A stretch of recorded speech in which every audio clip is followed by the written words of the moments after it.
All right, welcome back, everybody. We're here. We got a brand new college football season starting right now. We are here sitting the Tuesday before kickoff. We had week zero last week and going into the first weekend of the new season. And I'm telling you, they got some stellar lineups coming up this weekend. I mean, this is one of the more exciting week one slates I've seen in a very long time. Usually you get this like October, November-ish, where you get a Saturday where you just got ranked matchups and big time teams playing against each other from outer conferences and so on and so forth. But hey, you lined up for week one this week. So first game we're gonna get into, this will be our games of the week, our new format. If y'all are new here, we used to go through the whole SEC slate, but now we're gonna just pick two, three if it's a big week games that we're gonna touch on, give our predictions on, some insight as to how we see it turning out and predictions and go back to back from there. Now, you want a more in-depth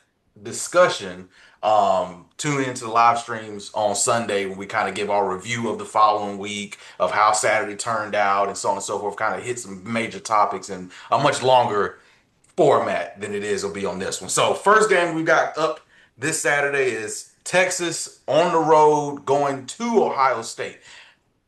I'm gonna just say something real quick about this game. I love that this is not a neutral site game, which is the biggest problems I have with the playoff format right now, with taking it out of some of these college campuses when you get to rounds two and three. But the college environment is what I want. I want big time teams going on the road, going to these big environments that you hear so much about, and I hate that the Big Ten puts all they top games at noon. This should feel like this should be a night game up Why there. they do that? Yeah, in Columbus. But albeit it's a good game. We got Arch Manning, his first time coming in as a bona fide starter. I know he started some games last year, but as he's the guy now at Texas, there's no more looking over somebody's shoulder or trying to win the job, or hey, you're just subbing in for a little bit. It's all on you if you're Arch Manning. And then we got Ohio State with saying, is he a true freshman?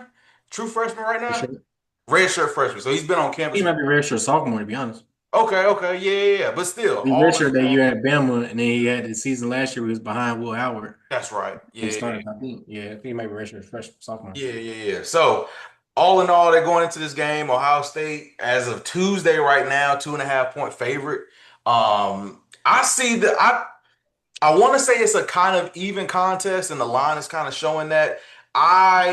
For me, when I look at games, especially before I've seen either team play, I put a lot of emphasis into who do I have more question marks about? And when I look at these two teams, in my eyes, I know everybody's liking them right now, but I've got more questions about Texas than I do Ohio State. Ohio State still has arguably one of the, if not even arguably, they've got the best player in college football in Jeremiah Smith on offense, who's still going to be a game breaker, and he showed what he could do in the playoffs last year in that game against Oregon.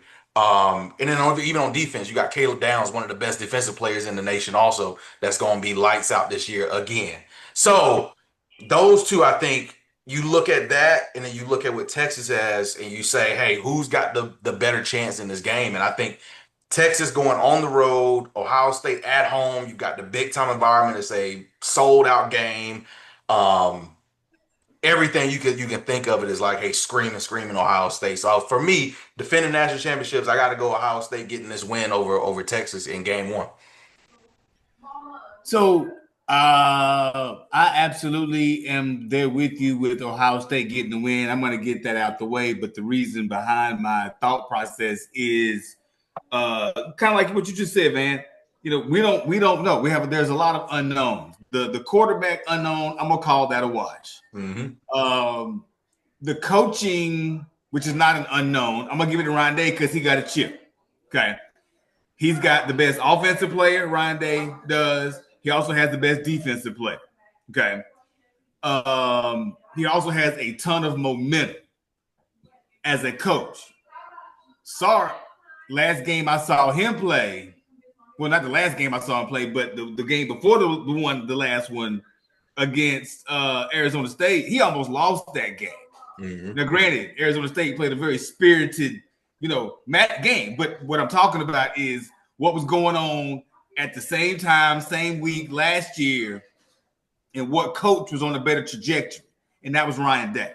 Ryan Day came through. I don't see any reason why Ohio State's momentum should slow down at all. I do think that Texas has a squad. They got a squad. I think Arch Manning is going to be everything that we think he's going to be, or that the media and everybody thinks he's going to be. But I actually think it's going to take a little bit of time for Arch. I do not think that Arch is going to come in and blow it up week one, especially against Ohio State. Arch needed a New Mexico State in game one to really take off. The good thing for Texas is this is a non-conference matchup. It doesn't matter whether they win or lose this game or not. They're still going to be in the playoff, right? It doesn't even matter. Texas is still going to be there. But I think Ryan Day and Ohio State just have a little more to prove coming off of a national championship win, and they also have the studs and stallions, best player on offense, best player on defense. As long as the quarterback don't throw the game away, I don't see Texas win this game, especially with them being at home. Mm-hmm. I think both of y'all have lost y'all cotton picking minds. First of all, first and foremost, this right here is a SEC podcast and a week one, game one. We're picking two Big Ten. Yeah. First of all, let's put it like this. How it is. I want to get into the real thick of this game right here.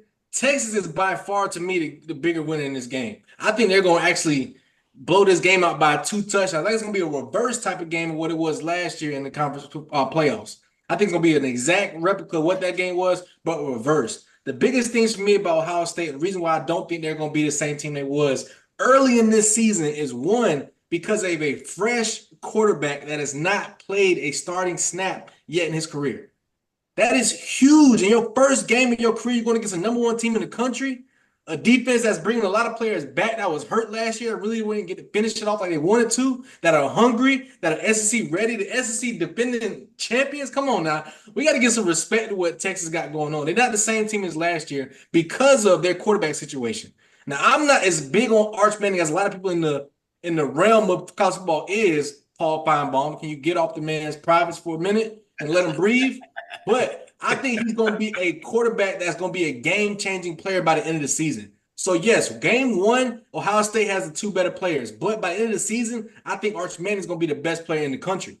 So that right there is going to be something that's going to get him in a trajectory, and I think it all starts in game one. Texas got the better trenches by far, better offensive line, better defensive line by far. They got the better, to me, quarterback by far. And I think they got a better offensive scheme and what they want to get done. I think Quinn Ewers did the Texas a disservice last year in the playoffs versus this defense. But Ohio State is not that team they paid for last year. They got a lot of new pieces, new coordinators, new quarterback. That right there automatically smells to me slow start in this game.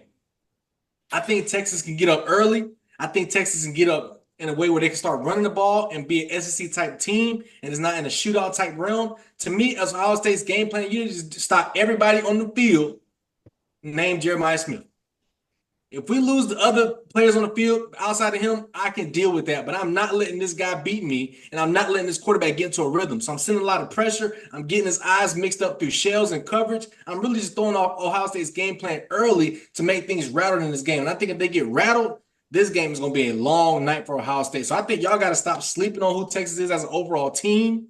You got to think they are hungrier than a lot of teams in college football nowadays because they're 2 years in a row where they came so close to getting it done. Now they got all the firepower to get it done. So I think Texas wins this one by 2 touchdowns. In my eyes, easily in my eyes. Interesting. Okay. No, I'm sorry. Listen. Go ahead. For starters, Texas has not almost got it done yet. They ain't even made it to a championship game yet. Okay, I can. Right? They're close.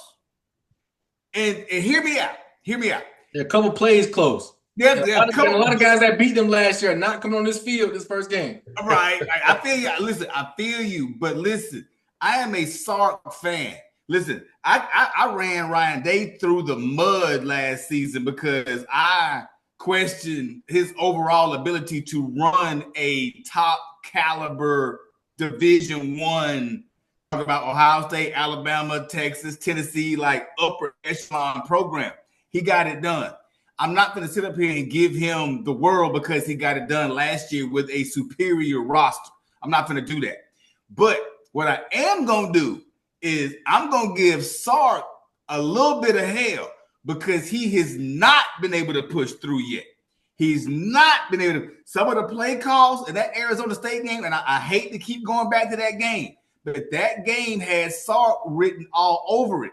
Okay, now granted, Quinn Ewers can't throw a real deep ball, but he still called the play, and the ball floated, and it got picked. You know what I'm saying? I'm conflicted. Let's talk more after this. I still got Ohio State winning this game for sure, but it really has everything to do with the fact that Ohio State is already there, and Texas is still trying to get there, and I don't know if they're there yet because I ain't seen the quarterbacks take a dadgum snap yet. I like him, but I ain't seen it yet. So, Ohio State. Let's see what you got say about that, man. No, I'm just saying. All right, so if we're going into this game, it's a new season, so on and so forth. We know how each of these teams finished last year. We know the stories between both of the two. We saw what we were talking about Ryan Day last season, that close to the end of the season before the playoffs started, and so on and so forth, and then they went on their run. Just one question before we get off of this game. Which, not team, because we both, I think all of us have said in the live stream, this game it's not their biggest game of the season. Yeah. Both of these teams could lose this game and be perfectly fine. Which coach needs this win more is what I want to ask. Because I think that's a good discussion based on both of these two guys. Sark? You think it's Sark? You think Sark? Because you got to think. But Ryan Day's big thing is during the regular season, he can't win the big games. Even after the national championship, that's they all was saying, everybody was still talking about Michigan after they won the championship. Right. Which coach needs to win this game more? Ryan Day can lose this game and lose to Michigan again and still win a national championship. Okay. Now, I'm not saying that's a perfect formula or that's what he needs to try to do.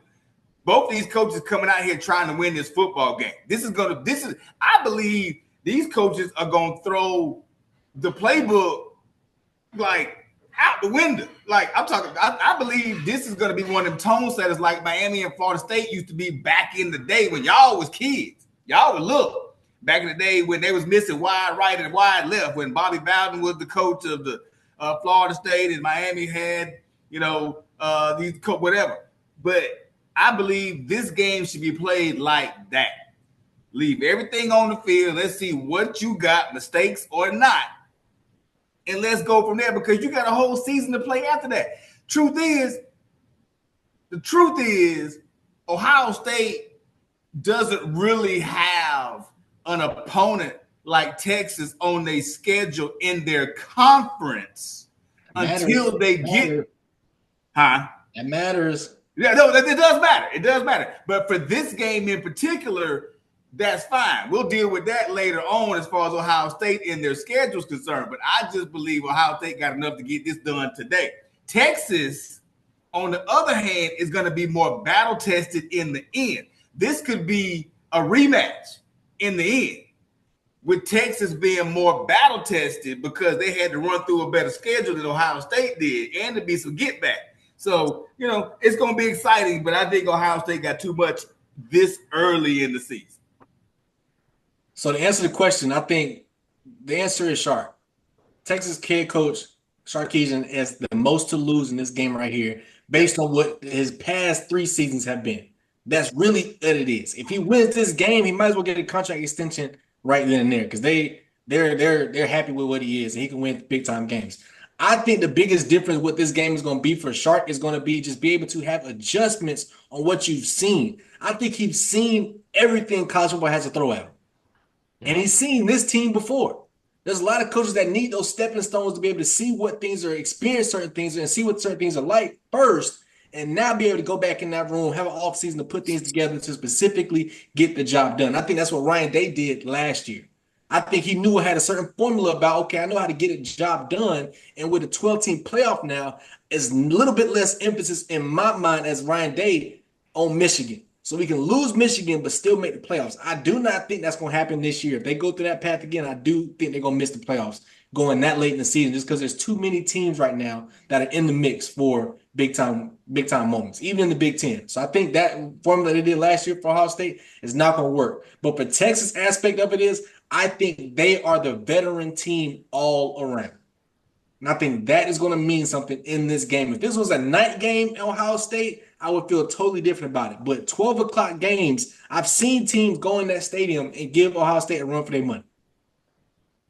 And a new quarterback, a new offensive coordinator, and a new defensive coordinator, to me, is something that's going to take at least the first half to rectify. If this game is close going into the second half, I favor Texas heavily because they're going to get to a point where they're saying, this is the shot we wanted. And it can't be a shootout type situation. That's the biggest thing that Texas can't get into. It can't be a shootout type of situation where it's got to be talent versus talent because Ohio State's got the stars to get that situation done. But it's got to be a situation where Texas is beating them up all across the field. Number one, we got to establish a run game where we can get play action. Run game's got to involve Arch Manning. And number two, we got to keep away from deep, big plays. Deep, big plays. If we make Ohio State drive the ball down the field consecutive times, I do not see Ohio State doing that 5 times in this game, scoring touchdowns. I do not. So I think it's going to be an extremely close game. When you think about the bigness of this game, it's not going to matter too much 4 or 5 weeks from now unless teams start personally losing. But for week 1, game 1, I got to go with an SEC opponent. I got to go with an SEC team in Texas winning this big-time game. I got them by 2 tutties. 2 tutties. 35-21. Listen, I'll be just them waking up by 11:59, wide-eyed and bushy tail coming to my TV. Drunk as a skunk by 11:59. I'll tell you that for sure.